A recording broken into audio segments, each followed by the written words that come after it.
नमस्ते विद्यार्थी मित्रों। आज हम 10वीं कक्षा हिंदी का 16वां पाठ करेंगे। पाठ का नाम है चोरी। लेखक का नाम है यशपाल जैन। पहले लेखक परिचय। आपका जन्म अलीगढ़ जिले के विजयगढ़ कस्बे में हुआ था। बाल साहित्य पर आपने अपनी लेखनी चलाई। बाल मनोवैज्ञानिक पर उन्होंने अनेक कहानियाँ लिखी है। सन 1990 में उनको भारत सरकार का प्रतिष्ठित पुरस्कार पद्मश्री प्राप्त हुआ था। अजंता इलोरा, अहिंसा और भारत के यात्री उनकी ख्यातनाम कृतियाँ हैं। नौकर हमारे परिवार का अंग होना चाहिए। हमें उसके साथ आत्मीय व्यवहार करते हुए स्वीकार करना चाहिए। हम जो खाते हैं वह नौकर को भी मिलना चाहिए, ताकि मानवीय और सौहार्दपूर्ण वातावरण से घर में सुख शांति और आनंद बना रहे। इस संदेश के साथ एक परिवार की कहानी यहाँ सुंदर ढंग से प्रस्तुत की है। કહે છે કે નોકર હોય એને પણ એક ઘરના સદસ્યની જેમ રાખવો જોઈએ। જે આપણે ખાઈએ પીએ પહેરીએ ઓઢીએ એવું નોકરને પણ આપવું જોઈએ। હવે પાઠ સમજીશું। कमरे को साफ कर झाड़ू पर कूड़ा रखे। जब बिंदु कमरे से बाहर निकला तब बरामदे में बैठी मालती का ध्यान उसकी ओर अनायास ही चला गया। उसने देखा कि एक हाथ में झाड़ू है पर दूसरे हाथ की मुट्ठी बंधी है और कुछ पीछे की ओर जानबूझकर आड़ में कर ली गई है। मालती को लगा हो न हो कमरे से बिंदु कुछ लाया है।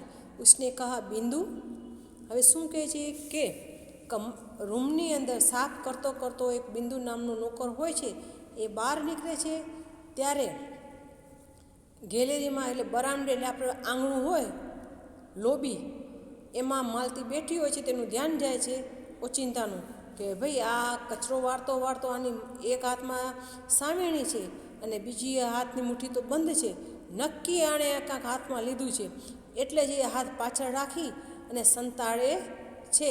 એટલે માલતીને લાગે છે કે કાંઈક એને રૂમમાંથી ચોરી કરી લીધી હોય એવું લાગે છે। એટલે માલતી બોલે છે કે बिंदु। 2 कदम पर बिंदु पर उसने मालती की आवाज़ सुनी ही न हो। કહે છે કે બિંદુએ તો જાણે એવું લાગ્યું કે એને માલતીનો અવાજ સાંભળ્યો પણ નથી। એમ એ કામ કરવામાં જ લાગેલો। वह चलता ही गया એટલે એ હાલતો જ ગયો, કચરો વાળતો જ ગયો। बल्कि मालती ने देखा कि उसकी पुकार पर बिंदु की चाल में कुछ तेजी आ गई। मालतीए જોયું કે હા મેં બૂમ પાડી તો એને સાંભળ્યા જેવું કર્યું અને પહેલાં કરતાં એ ઝડપથી કામ કરવા લાગી ગયો। गुस्से में भरकर उसने कहा, बिंदु ओ बिंदु ठहर, कहाँ जाता है। भाई गुस्सा में એને કહ્યું, बिंदु ऊभो रे, क्या जास। इतना कहना था कि बिंदु तो दौड़ने लगा और वह गया। मालती के संदेह की पुष्टि के लिए यह सब काफ़ी था। उसने तेजी के साथ कहा, सुनते हो जो, देखो बिंदु कुछ लिए जा रहा है, जल्दी जाओ। હવે આટલું કહ્યું ત્યાં તો બિંદુ દોડવા लाग्યો અને હાલ્યો ગયો તે હાલ્યો જ ગયો। માલતીને શંકા ગઈ, જે શંકા હતી એ નક્કી થઈ ગયું કે હા મારી શંકા છે ખોટી નથી, સાચી છે। એટલે કહે છે કે એના રાડ પાડે છે એના પતિદેવને કે સાંભળો છો હોય કે જાઓ હોય કે बिंदु કંઈક લઈ અને ભાગે છે, जल्दी जाओ। नंदन अपने कमरे में बैठा अपने पत्र के लिए कुछ लिख रहा था।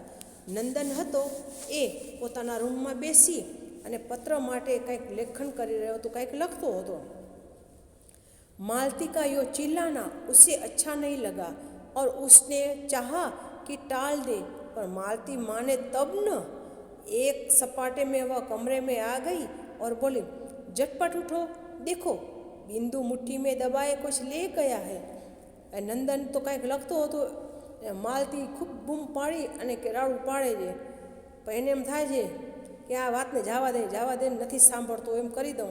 પણ માલતી હતી એ માને તો ને એ તો એક ભેગી સીધી રૂમમાં આવી ગઈ અને બોલવા લાગી કે જલ્દી ઉઠો, તમને ખબર નથી બિંદુ મુઠ્ઠીમાં લઈ અને ક્યાંક હાલ્યો ગયો છે। नंदन ने कलम एक ओर रख दी और जैसे किसी ने जबरदस्ती पकड़कर उठा लिया वह उठा। कमरे से बाहर आया तो देखता क्या है कि बिंदु लौटकर आ रहा है કે નંદને પોતાને પેન રાખી અને ઊભો થયો। જાણે એવું લાગે કોઈ પરાણેને પકડી અને ઊભો કર્યો હોય ને એવું લાગે છે। એ જેવો રૂમમાંથી બહાર નીકળ્યો તો જુએ છે કે બિંદુ તો પાછો આવતો હતો। एक हाथ में झाड़ू है दूसरा रीता है और नीचे लटका है કે છે એક હાથમાં સાવણી છે અને બીજો હાથ તો ખાલી છે। જેમ આપણે ખાલી હાથ રાખીને લટકાવીને આવીએ ને એમ રીતા એટલે ખાલી। उसे देखते ही मालती उबल पड़ी। क्यों रे बिंदु के बच्चे, मैं गला फाड़ती रही और तू रुका तक नहीं। बोल, हाथ में क्या ले गया था? ત્યાં તો માલતી ઉબલ પડી બોલવા લાગી કે લે બિંદુના બચ્ચા, હું કે રાડું પાડીને બોલું છું અને તું ઊભોય ન રહ્યો। બોલ, હાથમાં શું લઈને ગયો તો? બિંદુ કા ચહેરા બિંદુ બિચારો આમ નરમ થઈ ગયો, સાવ પડી ગયોનો ચહેરો। બોલા, कुछ नहीं बीबी जी, कहते कुछ नहीं मालकिन, जूठा कहीं का। क्यों रे, तेरे हाथ में कुछ नहीं था तो मेरे पुकारने पर तू फिर रुका क्यों नहीं? मालती ने रोषपूर्ण स्वर में कहा कि खोटું બોલેસ? જો તારા હાથમાં કાંઈ ન હતું તો મેં તને બોલાવ્યો તો તું ઊભો કેમ ન રહ્યો? એમ ગુસ્સાથી બોલે છે। बिंदु से बोला नहीं जा रहा था। कहे तो क्या कहे। तब नंदन आगे बढ़ा, बोला, घबराओ नहीं, सच बताओ कि क्या ले गए थे। बिंदु कहे छे, घबरा नहीं, ओहो बोल, साचू बोल दे, तू शू लई गयो तो? सच बाबूजी, मेरे हाथ में झाड़ू थी और कूड़ा था। साचे बाबूजी, मारा हाथ में सावेणी अने कचरो हतो। फिर वही झूठ? मालती ने चीढ़ कर कहा, इससे पुलिस में दे दो। लातों के देव कई बातों से मानते हैं। इस बेईमान के ऊपर घर छोड़ा रखा है तो इसलिए कि चीज़ उठा कर ले जाए और ऊपर से झूठ बोले कि वरी पाछो खोटू बोलस। मालती खीजाणी અને પોલીસને દઈ દો। આ લાતોનો ભૂત છે એ વાતોથી માનશે નહીં, એને બે ચાર માર પડશે ને તો એ જ માનશે। અને આપણે આ બેઈમાન ઉપર ઘર છોડીને રાખ્યું છે એ કે, અને એક પછી એક એ વસ્તુ ઉપાડી અને રવાનો થઈ જાય અને ઉપરથી ખોટું બોલે છે। नंदन ने मालती को शांत कर कहा, असली बात जानने का यह तरीका नहीं है। नंदने मालतीने शांत पाड़ी અને કહ્યું, જો સાચી વાત જાણવી હોય ને તો આ એની કાંઈ રીત નથી।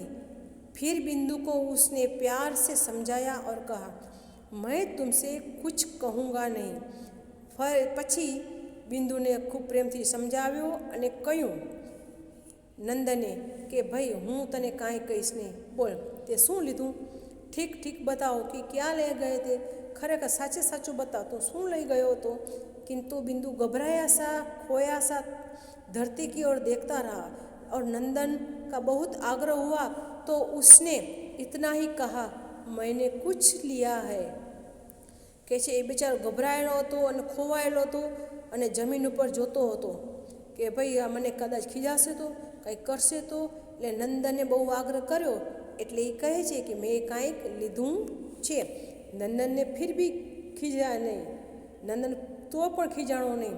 બોલ, અચ્છા ચલ દેખ, તું કૂડા કहाँ ફેંક આયા હે? ભલે ભલે બોલ, તું કચરો ક્યાં નાખીને આવ્યો છો?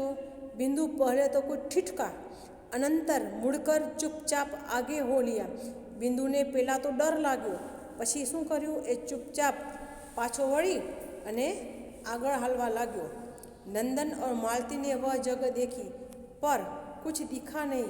नंदन અને માલતીએ એ જગ્યા જોઈ તો એને કાંઈ જોવા મળ્યું नहीं। नंदन ने कहा, बिंदु, यो हैरान करने से क्या होगा? बता, क्यों नहीं देता कि क्या लाया था? बिंदु, आम हैरान करवाથી તને શું મજા આવે? બોલ, તું શું લઈ ગયો તો? બોલ તો ખરો। તો બિંદુ જવાબ આપે છે। बिंदु के होठ खुले, जैसे कुछ कहना चाहता हो पर फिर बंद हो गए। बिंदुનો હોઠ ખુલે એટલે કે મોઢું ખુલ્યું કે જાણે કાંઈ કહેવા માંગતો હોય, વળી પાછા બંધ થઈ ગયા। हाँ कहो, रुक क्यों गए? नंदन ने शांत स्वर में कहा, हाँ हाँ के रोकाई केम गयो, अटकी केम गयो कहता कहता। बाबूजी, बिंदु फिर चुप। बाबूजी कहे ने बिंदु फरी चुप થઈ ગયો। શાબાશ કહો, हाँ हाँ के शाबाश बेटा बोल बोल। बाबूजी, थोड़ी सी मेवा नीचे पड़ी थी, मैं उठा लाया। बिंदु कह तो गया, पर जैसे अनुभव कर रहा हो कि दुनिया का जाने कितना गहरा पाप उसने कर डाला। कैसे बाबूजी, मैं थोड़ी ड्राई फ्रूट હતું નીચે પડેલી હતી ને એ લીધી, એ મેં લઈ લીધી। તો બિંદુને એમ થાય કે મેં કહી તો દીધું, પણ એને એવો અનુભવ થાય છે કે જાણે કે દુનિયાનું મોટું પાપ એણે કરી નાખ્યું। मैं कहती थी ना, मालती बोल उठी, कि यह कुछ न कुछ ले जा जरूर आया है। देखो मेरी बात सच निकली ना। मालती કહે છે, હું કહેતી હતી ને, જોયું ને કાંઈક ને કાંઈક લઈ લીધું જ છે। જોયું ને મારી વાત સાચી નીકળી ને। મેવા કા तुमने क्या किया बिंदु? કે જે મેવાનું તે શું કર્યું? ખા લી, ખાઈ ગયો। इतनी जल्दी? बिंदु झूठ मत बोलो, सच बता दो कि એટલું બધું જલ્દી ખાઈ લીધું? તું ખોટું ન બોલ, સાચું બતાવી દે। इधर फेंक दी, એટલે અહીં નાખી દીધી। नंदन और मालती ने देखा कि उसकी बताई जगह पर थोड़े से काजू और कुछ किशमिशें पड़ी है। नंदन ने बिंदु के कंधे पर हाथ रखा और कहा, मेरे साथ आओ। नंदन અને માલતીએ જોયું તો એ જગ્યા ઉપર થોડા કાજુ કિશમિશ હતા અને નંદને બિંદુને ખભા પર હાથ રાખીને કહ્યું, હાલ મારી સાથે હાલ તું। बिंदु चुपचाप मालिक के साथ चल दिया। नंदन उसे लेकर कमरे की ओर गया। बिंदु छे ए चुपचाप एना मालिकनी साथे गयो अने ए रूमમાં લઈ ગયો। मालती ने कहा, आज इसने मेवा ली है, कल को कुछ और उठा ले जाएगा। एक बार जो नियत बिगड़ी तो क्या फिर हाथ रुकता है? जैसे कि आज तो एणे मेवा लीधी छे अने काले कांई बीजी वस्तु उपाड़ी जशे, तो एक वखत चोरी करी एने नियत बगाड़ी तो शू हवे ए चोरी करवा तो एनो हाथ रोकाई जशे? नंदन ने पत्नी की बात सुनी अनसुनी कर दी। नंदन ने पोतानी पत्नी बात सांभળી न सांभળી करी दीदी। बिंदु को साथ लेकर कमरे में गया और कनस्तर खोलकर उसमें से एक मुट्ठी मेवा उसके हाथ में देते हुए बोला, बिंदु लो खा लो। કહે છે કે એની પોતાની પત્નીની વાત સાંભળી ન સાંભળી કરી અને પોતાના રૂમમાં લઈ જાય છે અને કબાટ ખોલી અને કબાટમાંથી મેવા આપે છે અને કહે છે, લે બિંદુ આ તું ખા। पति की इस नरमी के व्यवहार में मालती आग बबूला हो गई। बोली, ऐसे ही तो नौकर बिगड़ते हैं। कुछ कहना तो दूर, उल्टे उसकी खुशामद कर रहे हो। કે જે પતિની આવી નરમી સાંભળી, આ નરમેલો વ્યવહાર જોઈ અને માલતી તો આગ ગુસ્સે થઈ ગઈ કે જો આમ જ કે નોકર બગડે છે એ કે એને કહેવાની વાત તો દૂર અને ઉલટા તો એને માખણ પાલિશ કરે છે, ખુશામત કરે, લે બેટા ખા, આમ કર તેમ કર એમ। नंदन मुस्कुराया, बोला, मालती चोर बिंदु नहीं है, हम है। नंदन हस्यो ने कहूँ, मालती चोर बिंदु नहीं, आपणे छीए।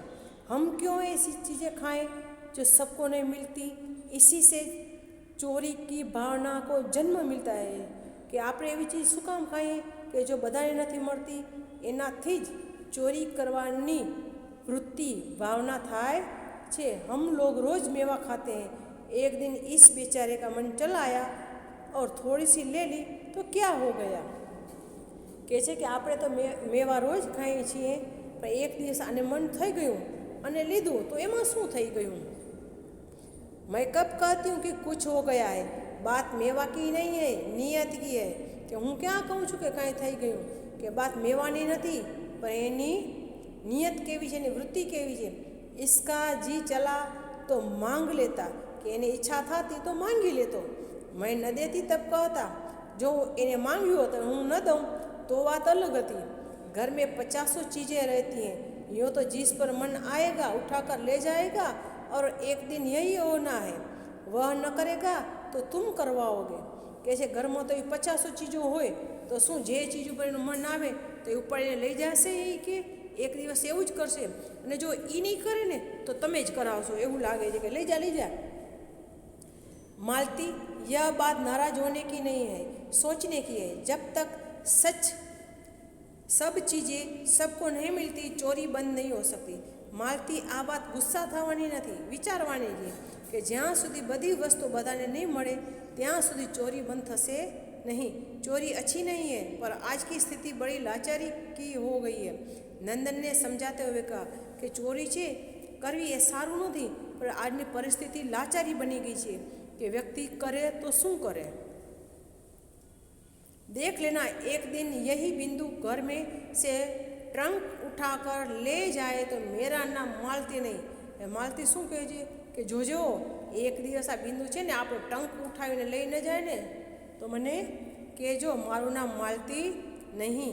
इतना कहकर मालती रसोई में चली गई और नंदन पुनः अपनी कुर्सी पर आ बैठा। आटलू कही अने मालती रसोड़ा में चाली गई अने नंदन फरीथी पोतानी कुर्सी पर बेसी गयो, पर मन उसका दूसरी ही दिशा में चल रहा था। पर एनु मन छे ए बीजी दिशा में एटले बीजू कंईक विचार करतुं हतुं। थोड़ी देर वह सोचता रहा, फिर उसने विचारों को समेटा और लेख पूरा करने में लग गया। थोड़ी वार ये विचारवा लाग्यो, पण एने ए विचार मूकी अने पोतानो लेख जे अधूरो हतो ए पूर्ण करवा लाग्यो। लेख पूरा हुआ तो काफ़ी देर हो चुकी थी। वह उठा और सीधा रसोई में पहुंचा। देखता है कि मालती मिल पर चटनी पीस रही है। नंदन ने कहा, बिंदु कहाँ है? लेख पूरो थई एने घणी वार थई गई अने पाछो रसोई घरमां जाय छे અને માલતી ચટણી કરતી હોય છે અને જઈને પૂછે છે કે બિંદુ ક્યાં છે? मैं क्या जानूँ, तुम जानो और तुम्हारा लाडला बिंदु। मालती કહે છે હું મને શું ખબર કે તમે જાણો ને તમારો લાડલો બિંદુ જાણે। उसे निकाल दिया, એને કાઢી મૂક્યો। निकालने वाली मैं कौन होती हूँ कि काढ़वारी हूँ कौन? कब से नहीं है, क्यारથી નથી। तभी चला गया था कि ત્યારે જ હાલ્યો ગયો तो। नंदन थोड़ा हैरानी में पड़ा। मालती ने पुनः कहा, तुम यहाँ के नौकरों को जानते नहीं, अपने घर में भी उसका हाथ रुकता नहीं। कुंदन के यहाँ कितना अनाज भरा है, फिर भी एक दिन आँख बच गई तो काका के यहाँ से गेहूँ ले ही गया। नंदन थोड़ो हैरान થઈ ગયો। માલતી ફરીથી કહે છે કે અહીંના નોકરોનો વિશ્વાસ થાય નહીં કે આ કુંદન છે એના ઘરે કેટલું અનાજ છે, છતાં એ કાકાના ઘરેથી છુપાવી અને અનાજની ચોરી કરી ગયો। नंदन जानता था कि बहस का अंत नहीं। नंदन ने खबर थी कि आ चर्चा तो कोई अंत छे ज नहीं। उसने बात आगे नहीं बढ़ाई और तौलिया उठाकर स्नान करने चला गया। स्नान करने के बाद उसने भोजन किया। પછી કહે છે કે એને કોઈ જવાબ આપ્યો નહીં। પછી ટુવાલ લઈ અને નાવા હાલ્યો ગયો। નાઈ અને પછી એણે ભોજન કરવાનું ચાલુ કર્યું। दोपहर बीती और शाम होने को आई, फिर भी जब बिंदु न लौटा तो मालती के मन को अच्छा नहीं लगा। चौके में अब भी बिंदु का खाना पड़ा था कि बपोर पसार थई गई, सांज थई अने बिंदु पाछो आव्यो नहीं तो मालतीने लाग्યું, દુઃખ लाग्યું, સારું लाग्યું નહીં કે હજી કેમ આવ્યો એ ચિંતા કરવા લાગી। અને એના માટે જે જમવાનું હતું એ એને ચોકા એટલે જે ચાર પાયાવાળી વસ્તુ હોય ને એને ચોકા કહેવાય। ખાટલો છે, બારજોટ છે, એ બધી વસ્તુને ચોકા કહેવાય કે ત્યાં બધું પડેલું હજી એનું જમવાનું એમને એમ થાળી પીસેલી પડી છે। झूठ बोला तो क्या, आखिर बालक ही तो है, बेचारा भूखा जाने कहाँ भटक रहा होगा। પછી માલતીને એના પ્રત્યે દયા થાય છે અને કહે છે, મનમાં બોલે છે કે જો ખોટું બોલે તો શું થઈ ગયું કે આખિર નાનો બાળક જ છે, બિચારો ભૂખ્યો હશે, ક્યાં भटकतो हसे। कई बार कमरे से बाहर आकर मालती ने बिंदु को देखा, फिर बगीचे का एक चक्कर लगाया कि कहीं पेड़ के नीचे पड़ा सो न रहा हो। पर बिंदु वहाँ कहाँ था जो मिलता कि કેટલી વખત એને રૂમની બારે આવ જાવ કરી અને ચક્કર લગાવ્યા, પણ તોય એને મળ્યો નહીં। અને એને એમ થયું કે કદાચ એ બારે ઝાડની નીચે સૂતો હશે, પણ એમ થોડો बिंदु કંઈ મળે। मालती आकर पलंग पर पड़ गई और अपने को कोसने लगी कि जरा सी बात को इतना तुल क्यों दिया। थोड़ी सी मेवा ले गया तो क्या गजब हो गया था। कहे છે કે એમાં શું એ કે ભલે પોતાને ખીજાવા લાગી કે મારે આવું કરવું જોઈએ નહીં, કે ભલે ને બિચારે મેવા લીધી તો શું થઈ ગયું કે એમાં કંઈ એવું ગજબ થઈ ગયું। सोचते सोचते देर हो गई। वह उठी, सहन में टहलने लगी। इतने में कुंदन उधर से निकला तो मालती ने उत्सुकता से पूछा, कुंदन, तुमने बिंदु को देखा है क्या? विचारता विचारता એ બહાર ગઈ અને ફરવા લાગી। ત્યાં તો એની નજર કુંદન ઉપર પડી કે કુંદન ત્યાંથી જતો હોય છે। તો ઉત્સાહી થઈ અને પૂછે છે કે कुंदन, તે बिंदु ने જોયો છે? बिंदु? कुंदन बोला, अरे वह तो नदी वाली कोठड़ी में पड़ा है। बिंदु? अरे हाँ, ये तो नदी पासे कोठड़ी है ने, ત્યાં પડ્યો છે। मालती तत्काल पैरों में चप्पल डालकर बाहर हो गई। मालती છે એ जल्दी जल्दी પગમાં ચંપલ પહેરીને બહાર જ ગઈ। लौटी तो बिंदु उसके साथ था। बाह पकड़कर नंदन के कमरे में ले गई और बोली, देखी तुमने इसकी बात, यहाँ से गया है तब से वहाँ कोठरी में पड़ा है। कैसे मालती जल्दी जल्दी जाए छे અને બિંદુનો હાથ પકડી અને લઈ આવે છે અને લઈને તરત જ એ નંદનના રૂમમાં ગઈ અને નંદનને કહે છે કે જોયું ને? અને ત્યારથી જ જ્યારે આપણે એને કહ્યું ત્યારથી જ નદીની કોઠરીમાં પડ્યો છે। नंदन ने कहा, क्यों रे, वहाँ क्या कर रहा था? नंदन ने पूछू, कहाँ ત્યાં શું કરતો હતો? बिंदु चुप। बिंदु કાંઈ જવાબ આપતો નથી। मैं पूछता हूँ वहाँ क्या कर रहा था कि हूँ पूछूँ छूँ ત્યાં શું કરતો હતો? फिर चुप। अरे बोलता क्यों नहीं? मुँह में जबान नहीं है? કહે છે કાં બોલતો નથી? મોઢામાં જીભ નથી? बिंदु की आंखें डबडबा गई। बिंदु रड़वा मंड्यो। मालती ने कहा, इसका का पागलपन देखो, सवेरे से कुछ नहीं खाया और भूखा प्यासा वहाँ पड़ा है, चल खाना खा। मालतीए કહ્યું, જુઓ તો આ કેવું આ ગાંડપણ છે આનું, એ કે સવારથી કાંઈ ખાધું પીધું નથી, ભૂખ્યો તરસ્યો ત્યાં પડ્યો રહ્યો છે, હાલ જમી ले। नंदन ने कुछ कहने से पहले ही वह उसे चौके में ले गई और स्वयं परसकर उसे खिलाने लगी। बोली, भरपेट खा लेना, भूखा मत रहना। नंदन कांई कहे એ પહેલાં જ એને જ્યાં થાળી પીસેલી રાખી હતી ત્યાં લઈ ગઈ અને પોતે જ પીરસવા લાગી અને કહે છે, પેટ ભરીને જમી લેજો હો, જરાય ભૂખ્યો રહેતો नहीं। नंदन ने पत्नी की बात सुनी और एक प्रसन्नता भरी मुस्कुराहट उसके चेहरे पर दौड़ गई। नंदने એની પત્નીની વાત સાંભળી અને એ રાજી થવા લાગ્યો અને એના ચહેરા ઉપર પ્રસન્નતા આવી ગઈ। ધન્યવાદ વિદ્યાર્થી મિત્રો।